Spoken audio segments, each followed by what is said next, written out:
Hi, I'm Philip Bither, curator for performing arts here at the Walker Arts Center.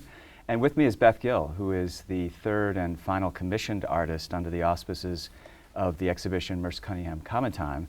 And Beth is an artist who I've admired for a number of years, and she's premiering her brand new work, Brand New Sidewalk, tonight in the McGuire Theater, and has been with us with her collaborators and dancers for the last almost 2 weeks, working on the final stages of the work. And Beth, it's a pleasure to have you here. Thanks. I would like to start, I had a chance to see a couple of run-throughs in the dress, and the work seems to swirl around notions of shedding and decomposing and transforming, covering and uncovering, opening up.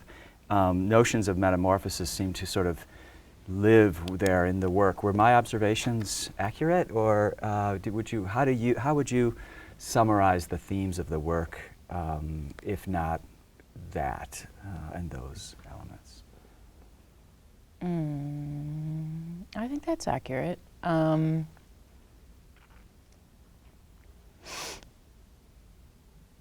think that's accurate because in many ways I think I'm looking for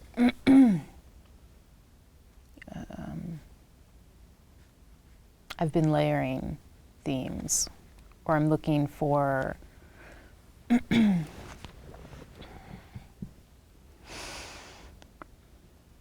to make something that is a composite, or is sort of multi-layered, and you're looking at the kind of relationships between the contents inside of it. Mm-hmm. So I think that's true. I think I'm also I'm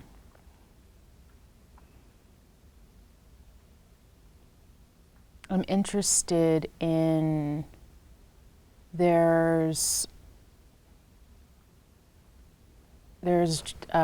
like from a compositional standpoint, I feel like I have to just I talk really slow. I just want to space is good, and there's a kind of connection to like your work. Slow brain and slow talker.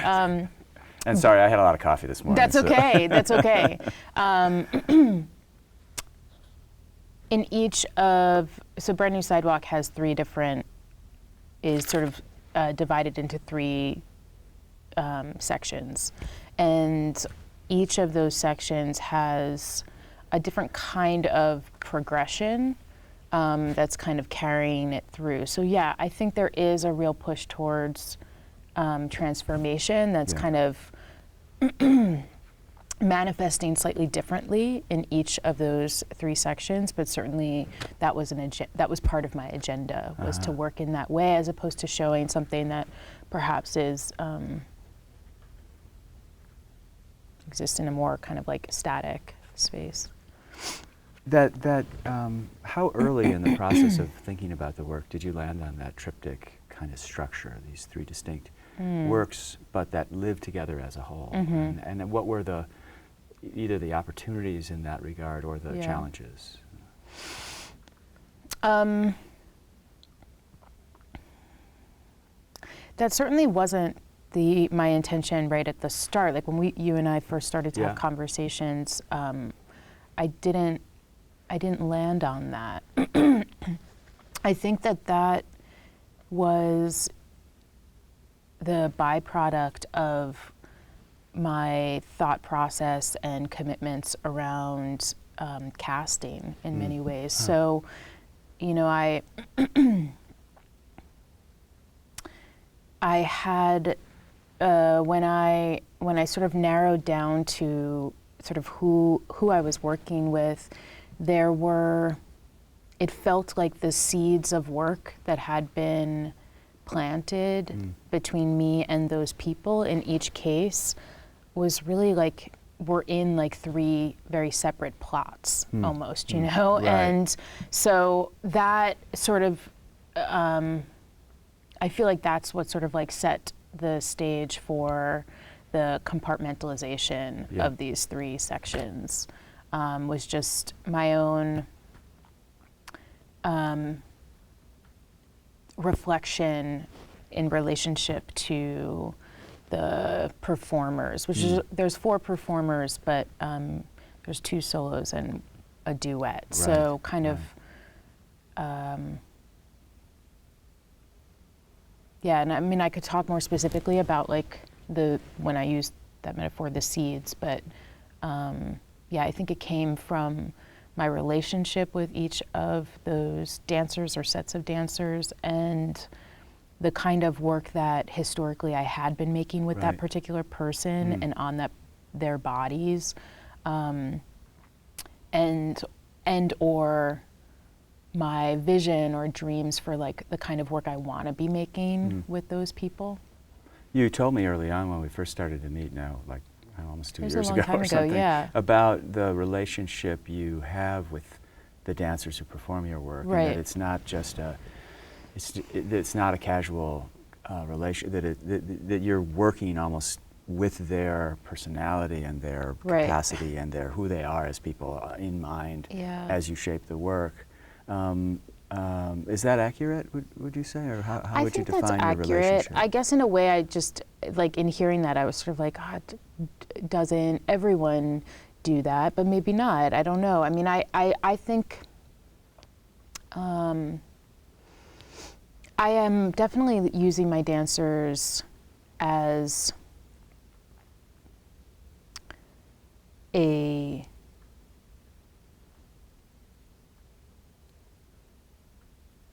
place to project a tremendous amount of myself. And so who they are and how I understand them to be sets up a different kind of contract in terms of that projection. I mean, because each of them, where I identify aspects of myself in relationship to those people is different for each of them. And so in that way, I think there's a kind of unconscious organizing that I am doing sometimes with the people I'm working with that allows me to then be in a speaking and a writing space for myself creatively by kind of building almost like these symbolic kind of like domains around them. You know, in the structure that you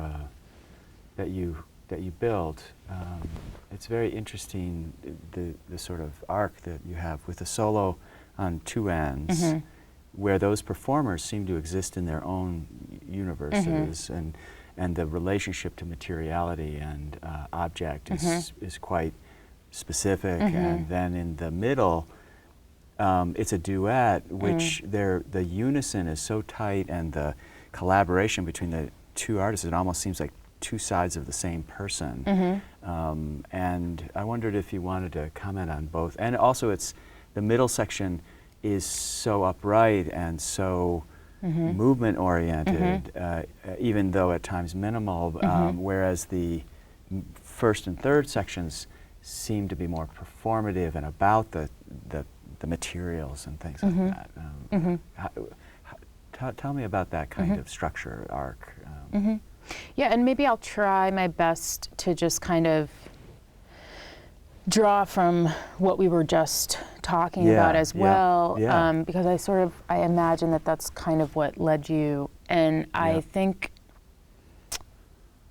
there is the kind of autobiography that I was sort of hinting at, which is I'm not trying to work that in a kind of like literal like way, but in a more sort of unconscious and kind of projection sort of way. But I think that is probably quite strong with the 2 solos on the end. You know, they're 2 female dancers that and beyond that, I guess, like in the case of Danielle, who performs section 1. Yeah. Like historically, Danielle and I have our own personal history goes back probably more than, I don't know, most dancers that I'm currently working with. And so there's a lot of knowledge there. There's a lot of like formative spaces that were built sort of collectively there. And so in some ways that, you know, she triggers for me just aspects of thinking about myself in a kind of timeline relationship, thinking about the timeline of my work and the evolution of my work in some ways, and so there are things about that. Danielle's also certainly closer to my age than the two dancers that are in the duet, and that's interesting to me as well. I feel like, I have a relationship to my own body that I can feel actually pretty divorced. I'm not in my own work, and I can feel pretty sort of out of my body sometimes, and it's, I guess I don't know how she'll feel about this, but I feel like both she and I are deeply immersed in a sort of intellectual space about dancing. It's funny, so much so that Danielle, we asked to do the interview with you because she was so familiar, for the Cunningham catalog, she was so familiar with your work. Is it so much so that you almost feel like you're reading each other's mind, or you don't have to explain everything to her, that she gets where you came from, or does it require a different kind of communication with her? I think it requires just as much communication, I think, as anybody else, but I do think there is a lot of shared sensibility there, but so there are aspects of myself that, and the thing about, I don't know, this process is that it'd be really cool in a way to have them here and to sort of hear from their perspective, how they feel that matches up or not, per se. I give myself that kind of license in a personal space to work that way. And I don't know, now I haven't really talked so publicly about it, but it's okay. But yeah, and then, with Maggie, but I think the other thing that's interesting with Danielle is it's in her body is, and her memory are works of mine that existed in a particular kind of aesthetic and at a particular time for me, whereas with Maggie, I started working with Maggie during my last project in Catacomb, and I was really trying inside of Catacomb to shift away from a kind of postmodern sort of linear geometry kind of in the body, and find some alternative silhouettes and physical moving patterns and basically styles and aesthetics or sort of composite styles and aesthetics that spoke to other times or other histories or It seems that also that it maybe has a bit more of a psychological dimension. Well, Catacomb did, but so anyway, so that's one of the seeds I think that kind of got planted with Maggie, and so there's those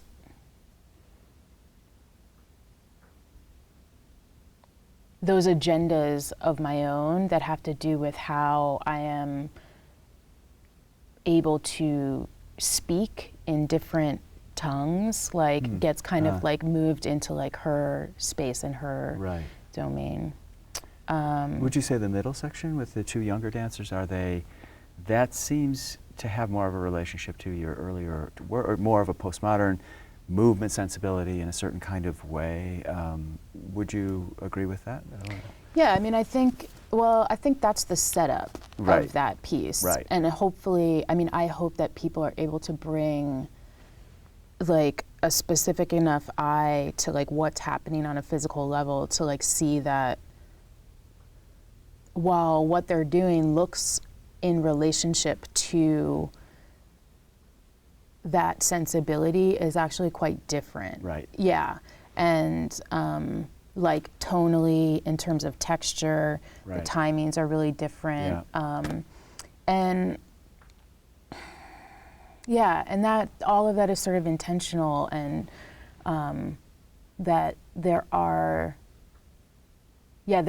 that in that section there are ideas that are posited, and there there are these sort of like setups, Right. And then there's also the invitation to kind of like look a little deeper and be more specific. Right. About exactly what you're seeing. Right. Would you say also, I mean, just on a surface level, perhaps opposite to what I just said about a sort of kind of austere postmodernism, or is that this work and the Catacomb as well, I mean, it feels quite distinctive from much of other contemporary dance in the intense kind of environments that you've created. Your work with Thomas, the lighting designer, and with John, the composer, and the light costume designer, is that you've created these kind of full worlds, each of the three sections. And I wondered if you could, and in the second section, while the movement is somewhat central, it's really is part of an entire, almost like an installation environment.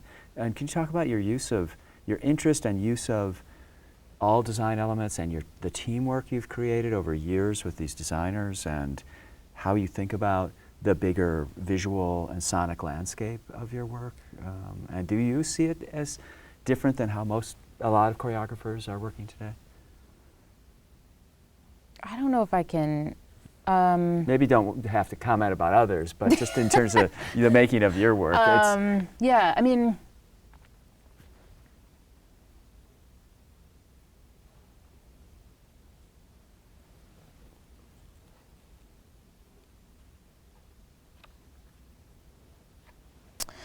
yeah, I think there is. It's a little tricky to figure out how to. I don't.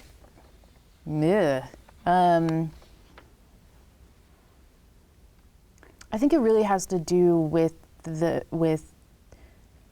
John and Thomas, like specifically. Both of whom you've worked for almost 10 years or something. Not Thomas. John and I definitely have worked that long. Right. Thomas and I started working in 2013, I think. But in both cases, I think that right off the bat, there was a real common instinct, like, so there is already like a good fit between our interests and sort of like the sort of aesthetic domain and this sort of like instinctual like space that we individually land in. But then on top of that, I think that the works that we've worked together on, like leading up to this collaboration, have just been rich spaces for us to sort of like merge even deeper towards each other. Could you define that instinct that you share together? Yeah, I mean, I think, well, I don't know if I think there's a lot of sensitivity.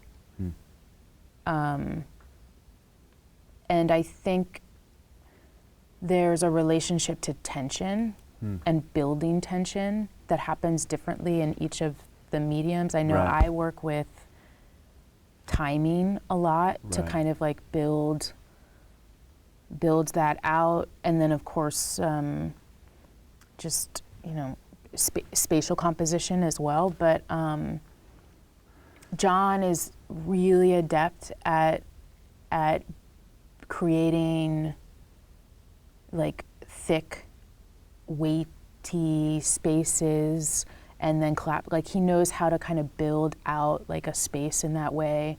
And I think similarly, just sonically, yeah. And I think similarly, Thomas really understands how to push up against like what is visually already there, both in terms of like location and like timing to kind of create these really heightened lit sort of environments, Right. you know. So I think in that way there's a real sensitivity to experience, like the optical and like sensory experience Right. of the viewer that I Yeah. think all three of us are pretty curious about and kind of tapped into. When you mentioned the sense of all of your relationship to the notions of space, whether that be a lit space or a sonic space or a space for kinetic expression, you entered into this McGuire Theater, which is a 40 feet plus space, quite high. And you used it in interesting ways between the different sections. You deepened the space as the work went on. And how did you deal? And the work is going elsewhere. Next week it goes to Boston to, you know, a similar but at the same time quite different space. How did you think? Did you think about the work in relationship to this space, or did you just shape a work you wanted to make and then made the space work for you? We. I know you came for a visit, I don't know, what, 6 months ago or 8 months ago or something, and spent time in the theater and things. I think that Thomas, John, and I, and then also Bailey, who built the costumes, and the costumes are a huge part of this project, and Bailey's contributions are really tremendous. But that all four of us in early conversations were really trying to use the material that I had built and sort of started in each of the three sections. You mean movement material? Yeah, sorry, movement material, the material I had built on the dancers, as a kind of like location and as a kind of like script to sort of interrogate and kind of branch off to develop out the environment and the world for each of those sections. And, you know, so that was a place where I think people were speaking really instinctually to, like in Bailey's case, she had really strong feelings about color, like right off the bat for these worlds. And color is such a really visual, it's like color fields that practically you're dealing with. And you know, Thomas, everybody kind of goes to their, you know, they're speaking from sort of like their medium and their expertise, you know, and in Thomas's case, you know, he started to think architecturally and in terms of, I mean, I think what's interesting about him, he is known as a lighting designer, but I think he's really thinking much more in a kind of hybrid space of like architecture and lighting and scenic and visual design, and it's all kind of like an environmental design. It's an environmental design, and he, I think, really drove the kind of collapsing of space or expanding of space. I think really came from feelings that he had about what are the rooms that these materials are existing in, or the roomlessness space that like these exist. Sure. And I think John and I, you know, I don't know. I mean, again, it's like I always wonder when I have these opportunities to speak about the work. It's at some point I would love to hear what the other collaborators would have to say in response to some of these questions. But I think John is really, he keeps his relationship primarily tethered to me and the material, and what the dancers are doing. And I think what happens when we move into the theater, though, is that everyone is kind of like opening up to, like, then we're really starting to like feel the kind of collective impact of all the gestures that we're making. And there's also seems to be a shared kind of awareness or commitment to nuance and a sort of meticulousness. And it seems like detail is very important, even if the first-time viewer doesn't notice it all. But you, watching your process, it seems you have a great deal of care about even the smallest thing. Each of you about very detailed small aspects that add up to the whole in some ways. I wondered if I could ask you about John's choice of using brass instrumentation. There's such a, both the electronic score and the soundscape he's created, but particularly in the second section, there's this kind of emotional tenor that is drawn from the type of brass sound that he uses that seems to harken back to a certain Americana spirituality and a certain kind of just tones that draw out a kind of, without one even realizing it, an emotional response to it. And was that what you expected? Was that what you asked him to do? Did you have the similar emotional? I mean, is that part? Obviously, it's part of what you were making, but I just wondered if you talk about the sonic choices, the sound palette he used. He used tilt brass band, right, to perform his score. For part of it. But. Yeah, I mean, it's a great question, and I'm trying to think about how I can, what I can speak to. I think, one of the things that does feel unique about the working relationship that I have with John is that because of the history there, I kind of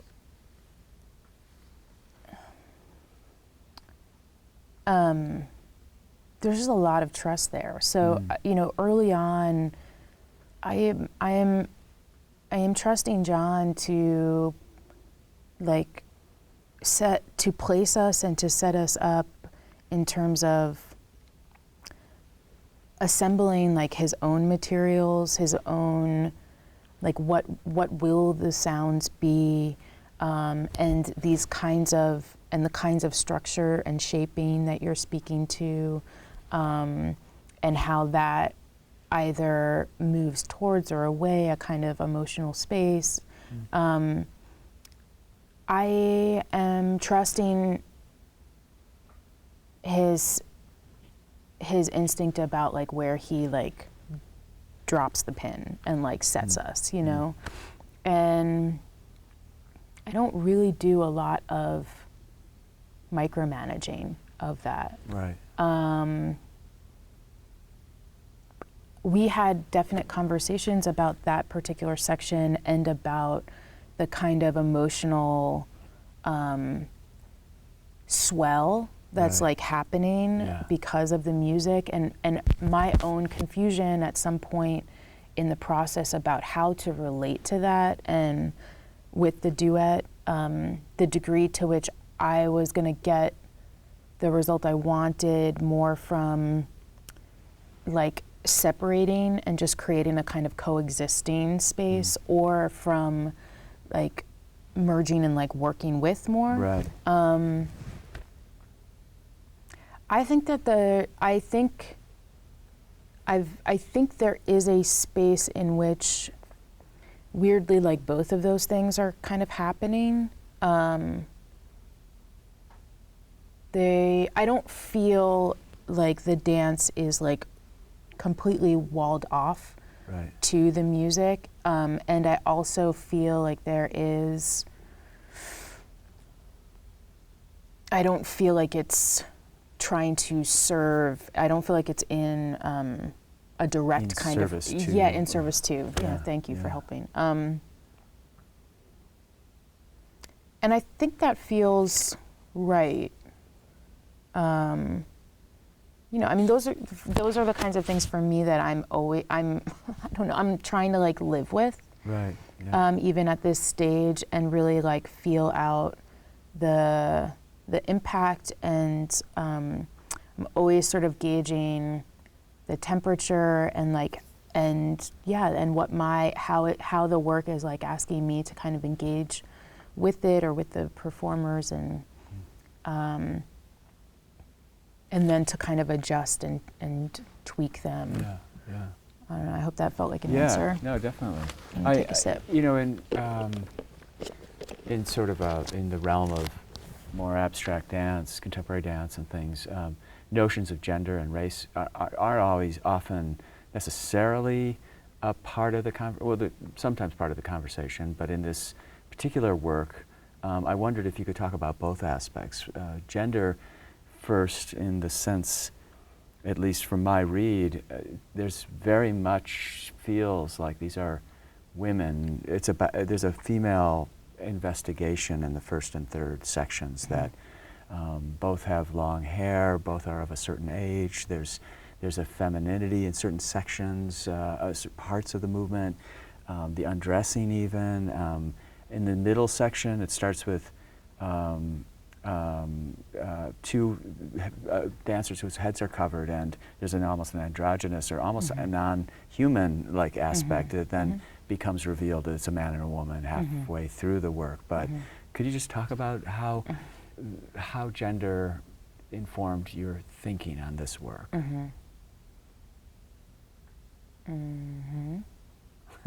I know we talked in Texas a little bit about it, and about Catacomb too, your past piece. Yeah, I think that, well, I think the agenda that I had going into this work was about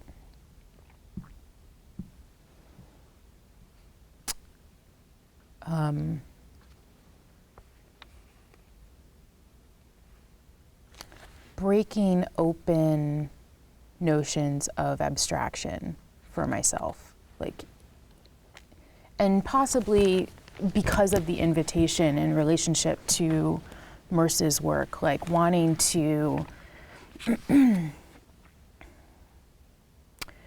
push against a yeah, little bit? push against and Right. like and offer up kind of like, can we have other ways of still using the word abstraction and looking at work through that lens, but understanding that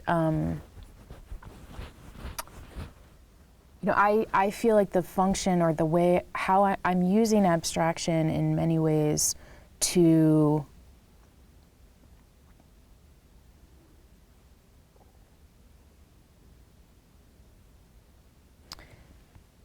hook and capture the way an audience is free associating. And that's actually a different kind of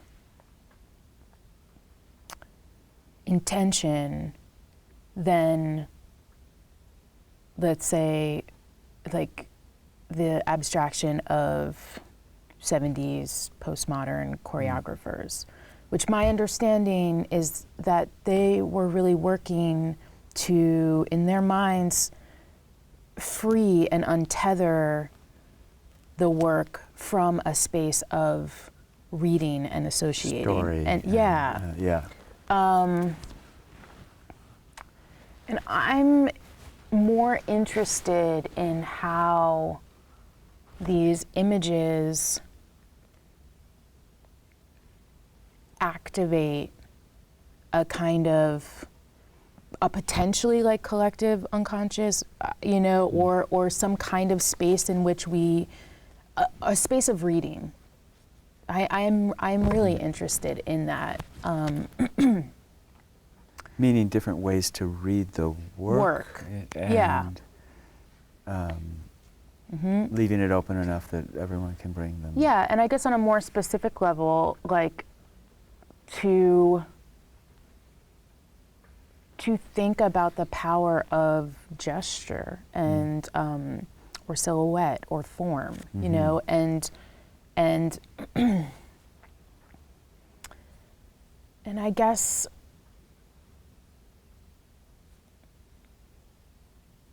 I don't know, to push back upon the potential that abstraction in dance is possible, like in some way, like. Right. I just think I think it's amazing, and I think it's really complicated, and actually just requires like more dissection and conversation and discussion of the content that does come up and what's contributing to content, because 100% I think the particular people and bodies that are performing whatever the material is, like, is a layer of content and material, definitely. and is contributing to your experience, as is what they've been asked to do, you know, as is the room that they're in, as is what you happen to be hearing, or, you know, it's all contributing. And so that's what I was trying to kind of create a space that is really sensitive to and takes responsibility for how all of those things are contributing to your experience and your reading and your understanding of what you're seeing. Anyway, so inside of that, and then there's another thing for me too, which like, I mean, I feel like I had this this run of applying for fundraising in a way, and interestingly getting a lot of feedback, because I was using language in this fundraising, you know, like in these applications that were saying things, we're using terms like abstraction or formalism, et cetera.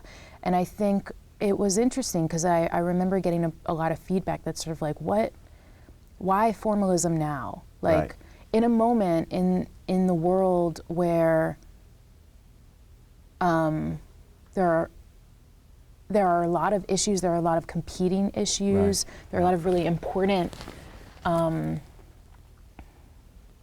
things to be speaking to. Why would we be speaking away from those things? We had some of the same feedback around the Merce show. The show, and I guess my response when I started to hear that was like, I think actually abstraction can be a very adept tool to like focus someone in, and kind of create a reflective space for someone to get in touch with their own, with how they're reading things, with their own perceptions, with content and subject that's coming up. And so I felt frustrated inside of that moment, because I felt like it was in some ways like an outdated vision of what formalism and abstraction is or can be, and a certain narrow idea about how the political can be placed in a work. You know, that there's, unfortunately, I think we're like in the field.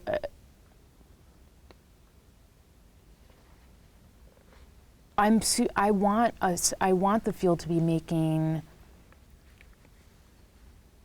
work that has, or I want the field to be making whatever work they want to make, but I'm very interested in having a political voice. I think that there are many different volumes and tones in which to kind of place that voice. And that's going to be for the benefit, I think, of the field. But anyway, so all of that was sort of contributing to how I was thinking about dealing with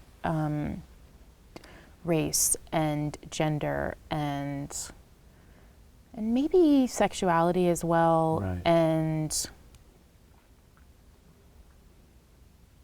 I think identity. Identity. I think identity politics, or just identity. It's worth our noting that the two young dancers are both African American dancers in the middle section.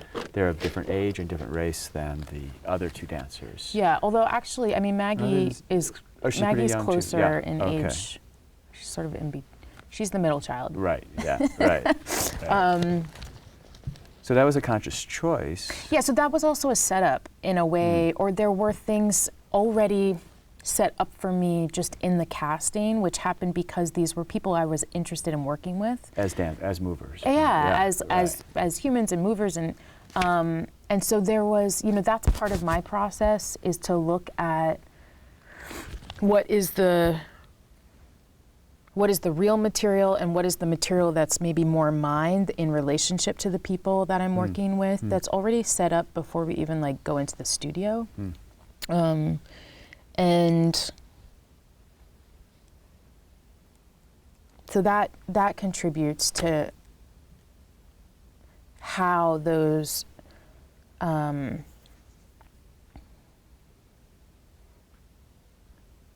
more identity-driven subjects get kind of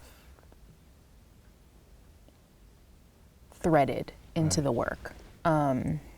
Did when you started working on the piece a year ago plus, we were already starting the election campaign, but notions of gender conflict in a political sense and racial tension is only increased in this country since the election of Donald Trump, since the end of the campaign.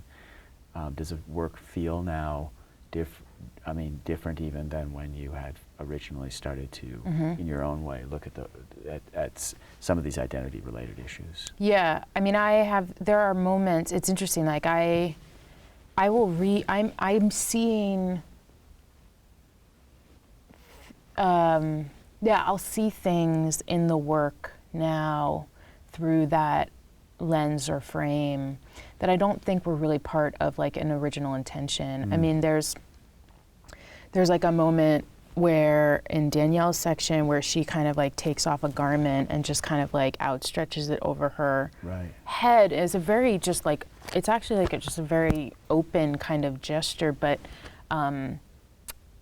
that moment sometimes I feel like she's holding up something or she's holding up, I'm not sure what she's holding up, but she's holding something, there's something being held up over her head, and it kind of like, it can sometimes like jolt me back to protest and marching.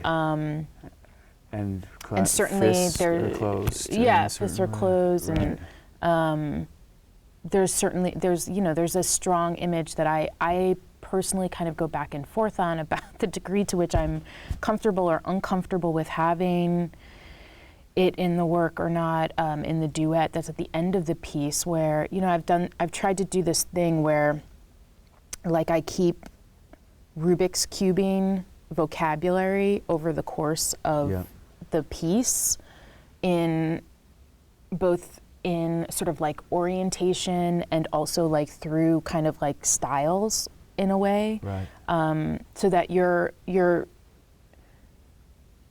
getting like moved along, and yet there is this almost like base geometry that's just kind of like holding some of it together. But one of those sort of Rubik's cubes like shifts gets them down to the ground at the end and doing some of the material like lying on their backs, and it ends up like opening them up into just like two bodies lying on their backs with their arms outstretched. And it's there's not a single person, I don't think, in the country that would understand the significance of looking at two black bodies lying on the ground like in this moment. So that is another moment that feels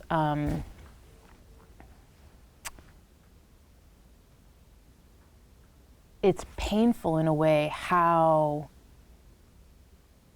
immediate that association is. Like that's a problem actually in a way. That it would be so universal that we would all immediately understand the significance of that symbol and or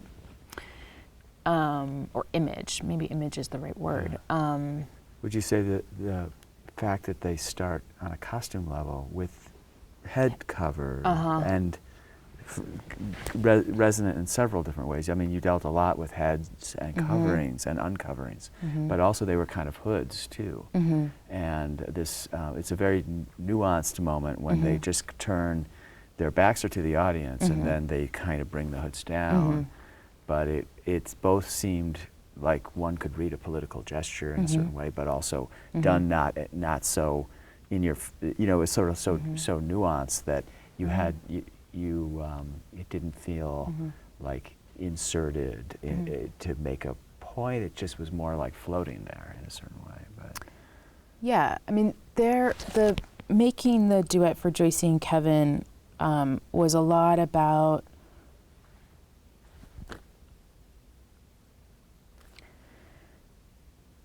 learning the spaces in which I needed to be sensitized to on all fronts, and finding often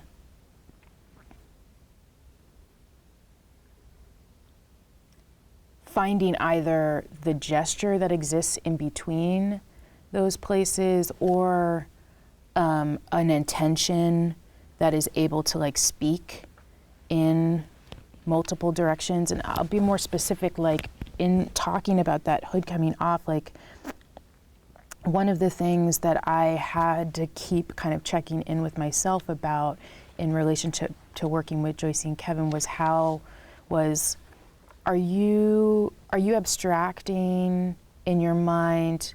Are you turning them into like an abstracted sort of like political vehicle right now? Like, are they just two black dancers, or are there places where you can actually be, or are you working with Joyce and Kevin? Huh.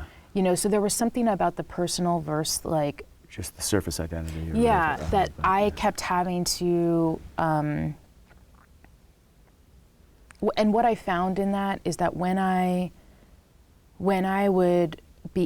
was working in a place that was primarily about imagining these gestures in relationship to like a personal space, that always felt more interesting and more right to me a lot of the time. Yeah. And that usually inevitably also created a space, and potentially hopefully like a more interesting space to then be able to like step back and think about the significance of the gestures that were being made.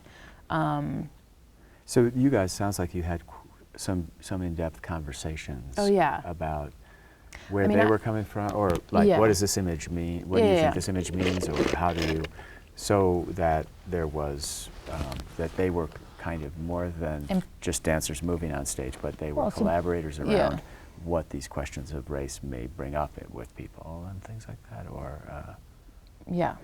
I mean, it was like I felt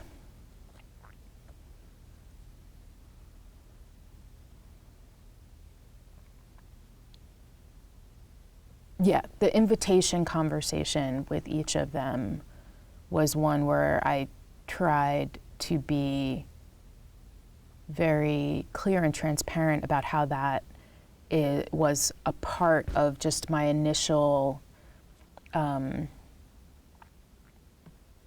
sense of responsibility around wanting to like work with them. Right. So I tried to be, I mean, maybe I did a better job then than what I did just now. Like, because I think there's a real way with race to like sidestep around in like language, to sidestep around things. And it's this, I wanted my first gesture towards them in an invitation to like work together, to have enough like respect and awareness, or that I was gonna, you know, try to be direct and clear about some of the things I was interested in. And one of the things I was interested in was being able to talk openly and actively with them about their own experience inside of the work and how that relates to their sense of identity, both in a more insular kind of like dance community or in a sort of like larger, bigger world. Right. And then also my own experience, similarly, my experience of how working with them is like activating some of my work in ways that I haven't experienced before, and how that relates to race and why does that relate in that way. Those are all things that like I felt like I wanted to be growing through the process, and I wanted to be in a kind of active dialogue with them. And both of them were I think very interested in that same level of reflection and communication, right. like with each other. It gets really hard and complicated inside of just the complexity of trying to work in that form, that unison form. It's just like, it's a very challenging, grueling kind of form for two people. The fact that they're moving in such tight unison, very detailed movement together in exact simultaneity in there. Yeah, I think there is that section, and this is something that's interesting to me too in relationship to the way we're talking, you and I are talking about, but also maybe we're just bringing up race. There's a lot of invisible labor that's going on in that duet, that that has to do with how they're managing themselves and managing themselves to be inside of like a system and a movement system. Right. Yeah. And that is all being done with a certain kind of at sometimes almost like veneer. Certainly you talked about the beginning of the dance, there's almost like an animatronic kind of quality to it that gets shifted and moved along. And I mentioned to you yesterday, I saw you giving some notes about actual facial gestures. Right, and unless you were paying real attention, there's a kind of neutral face that is present quite regularly in dance, but you were going beyond that. You were choreographing what was emanating, like the essence of how they as people, what was coming across a facial gesture. Yeah, which is also about just like setting the attitude of, and sometimes they use the word like the contract that they're setting up with the viewer. Audience. Right. So are you deflecting a kind of gaze, or are you like, is there like an invitation? Is there a flirtation? Is there, there's a lot of different ways to kind of place that. But when you were talking about that navigation that they need to do within a movement system and also within the bigger dance, say, world or world at large, I wonder if you could comment, this is going slightly to a different topic, but many of the artists we work with are really on an individual path around the shaping of the arc of their career and the development of their work, and think a lot and talk a lot about how does this particular work relate to the last work, relate to a whole trajectory of their work. At the same time, you need to be thinking about, I presume, what's its relationship to the evolution of dance in general and the dance field. And then there's the third bigger circle of its relationship to the world at large. And do you find that you ever need to consciously balance those things and find sometimes I'm mostly in my internal dialogue about this in relationship to my last piece or all my works, vis-a-vis this in relationship to what you're seeing in other dancers other choreographers making, or the dance field at large, or in the general kind of notions of theater performance for audiences and things like that? Or do you feel like an artist maybe needs to just stay within their world, and it's up to curators and presenters and critics and audiences and stuff to figure out its relationship to the bigger dance world or the bigger world at large? I want to know what you think.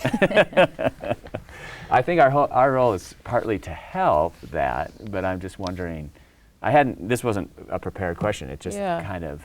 I mean, I think about all the things you're bringing up. I don't know if I have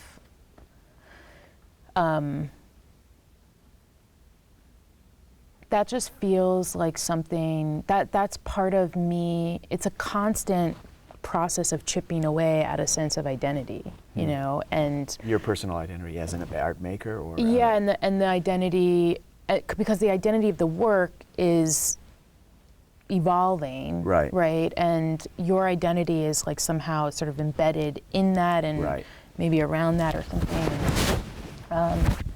So I guess for me it is a process, and I personally do a kind of managing between I'm mostly trying to stay connected to like the path that I'm on, which means that I look to what I just made and try to think about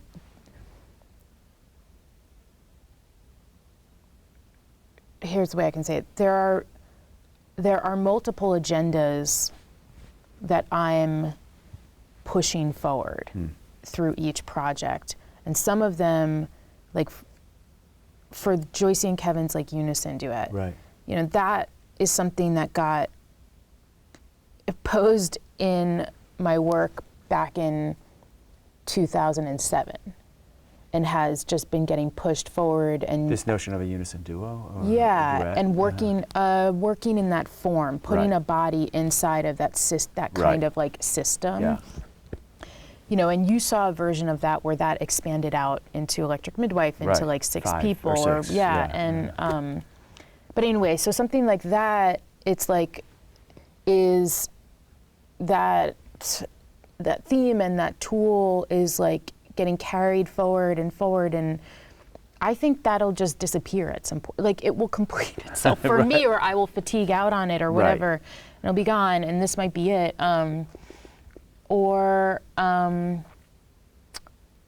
You know, there are things that I'm doing with Maggie in this work that are much newer and have to do, you know, there's some of her material looks and feels almost more like mime. I know, I was going to ask you about that. And, or, you know, this kind of physical, figurative like, kind of gesture. Language. And that's a space that's really, really interesting to me and much newer. You know, so that's something that I'm paying attention to and trying to similarly like advance forward. Right. So anyway, so I guess what I'm saying is I'm very in touch with those personal curiosities and questions and interests, and how I can keep like moving them forward for myself. At the same time, I'm really interested in a kind of zeitgeist and looking at the trends of the field and wondering how some of my own interests are obviously like impacted and affected just like other people by things you see. And in terms of thinking about the progress of the field, I don't know. I mean, those places, that it's a slippery slope, and it's dangerous on like just an ego level to like start to feel like to take on some of those ideas, or the idea that what you're, I mean, so I am, and I also just think that the reality is,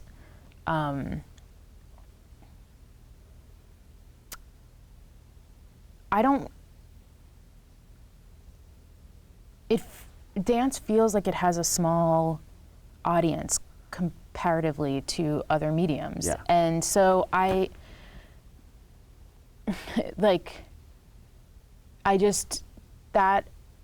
there's a wonderful kind of humbling nature to that reality, and just it allows you, I think, actually to be very clear about just sticking to like what you're doing and what you're interested in. You know, there's no like superstardom that's like gonna happen. Like the superstar in dance is sort of unknown in the rest of the culture. Yeah, yeah, I mean, the Cunningham show, we had to, for a number of people, like, you know, who is that? Right. You know, yeah, totally. Outside the dance world, people and don't. I actually think that's, I mean, I can have a whole lot of different feelings about it, but I think there's something kind of good about that too. Yeah. But in terms of I mean, your work, seeing this work in Catacomb just a few weeks ago, from an outsider's perspective, you know, it seems to be advancing or problematizing the definition of dance in a certain interesting way. Yeah. And these terms are tossed around, but you seem to live in a kind of blurry realm that's somewhat contemporary, is definitely contemporary dance, but also is interdisciplinary work and installation, like visual creation and theater, and you're kind of mixing up lots of elements of that. And is that I guess you've just answered it. That's not a stated intention, and that you're going to change or like expand the notions of what we think of as dance. It's just where you want to go as an individual creator. Yeah, I mean, I think that there are, like when I was talking about the irritation around like fundraising or something, like there are places where I do like a positive kind of like punkiness like comes up in me, and I want to kind of like push or, and I think, so it's not like that's not happening at all, but I also just feel very respectful of the fact that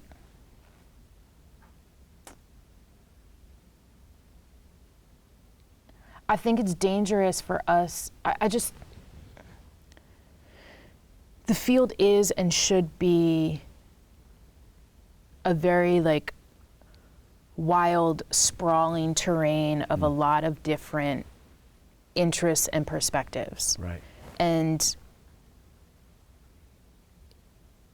in some ways it becomes dangerous when we are too quick to like kind of want to locate it around a specific artist or to locate it around a specific, I mean, I'm sure you feel that sensitivity as a curator. So that's the balance between like really having an opinion and wanting to like kind of push something, and then also being able to kind of like pull out of that and be like, right, that's one brain, one set of opinions, and one set of experiences. Exactly. Yeah. Right. I think I'd like to kind of bring us to a close around. I think it kind of came out of the blue when I asked you if you would be open to having a commission in relationship to this Cunningham exhibition. I had my own reasons why. Came out of the blue for you. No, for you. Me. Yeah, because I know we had to talk about it.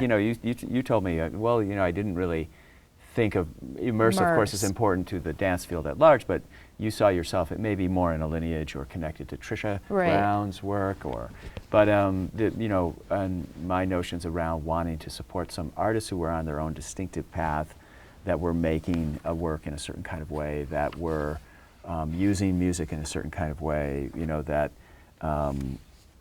was a number of parallels that I, even in your work right now with Brand New Sidewalk, that I think are interesting juxtapositions or parallels. But I just wondered if you wanted to comment at all. You haven't had a chance to spend that much time in the exhibition, but in relationship to this work being under an umbrella of Cunningham and Cage, and one point that I think I see in your work, particularly in relationship to Cage, is this notions of how it opens up perception, and how do we use art to make people sort of see the detail and the beauty of the world at a bigger level outside the theater. And but are there other things you want to comment on around the framing of this new commission in relationship to those guys? I think everything you said is true, and I do think in a way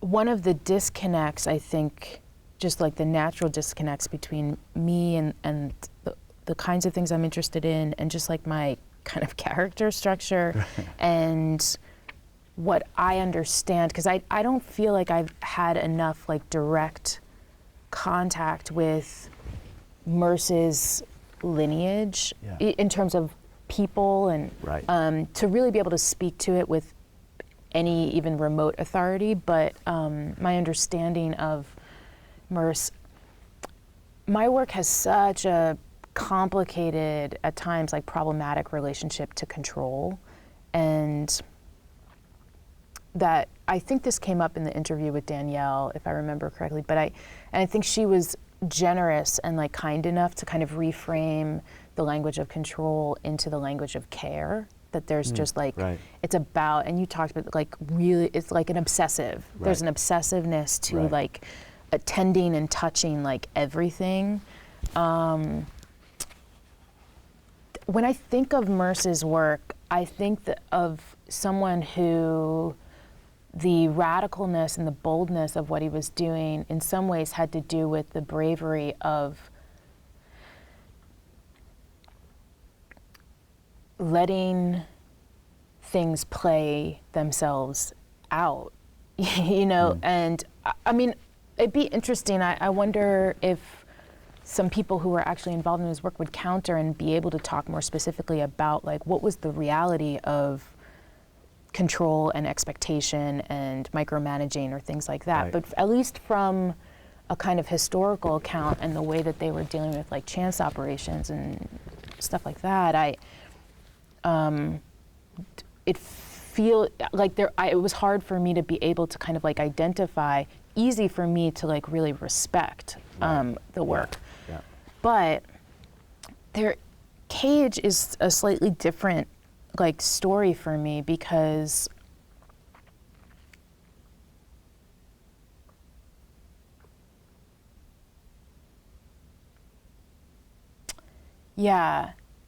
just the profound, I use the word punk again, but like, you know, the way that he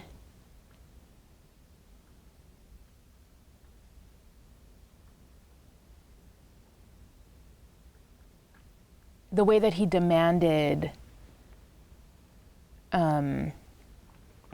new definitions of music and how that created space for embodiment, listening, time,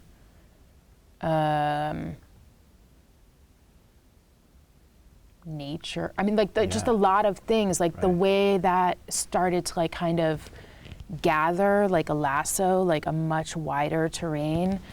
That is really, really interesting to me. Yeah. And I do remember in college like feeling that connection to that individual and their work quite strongly. I think for John as well, though I don't know, we honestly have like not talked about John Maniaci, sorry, my collaborator. Yeah, your composer.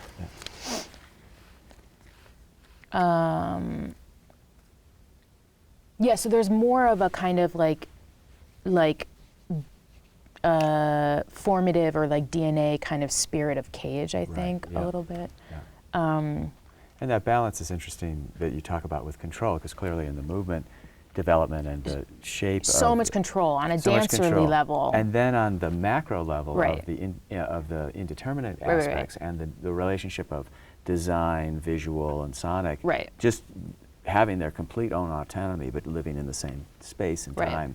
There's this, you shape your work very differently, but you give a respect and a level of commitment to these collaborators that feels like has some parallels, definitely. And your work with John doesn't, it's more of this trusting relationship. Clearly you're making work together, but you're also making work, like you in said. Relation, like, or there, I mean, and that's the thing, that's just, it's hard to like kind of, it's probably a bigger conversation to just like actually like talk about the differences, because it might be one of those things where you realize there are differences there, but the differences are not as different as maybe you think. Well, this part of the conversation we'll have to continue after we get a chance to see the show tomorrow together. So, Beth, it's been a pleasure having you with us. Same. And we look forward to the premiere tonight. Thank you so much. Thanks.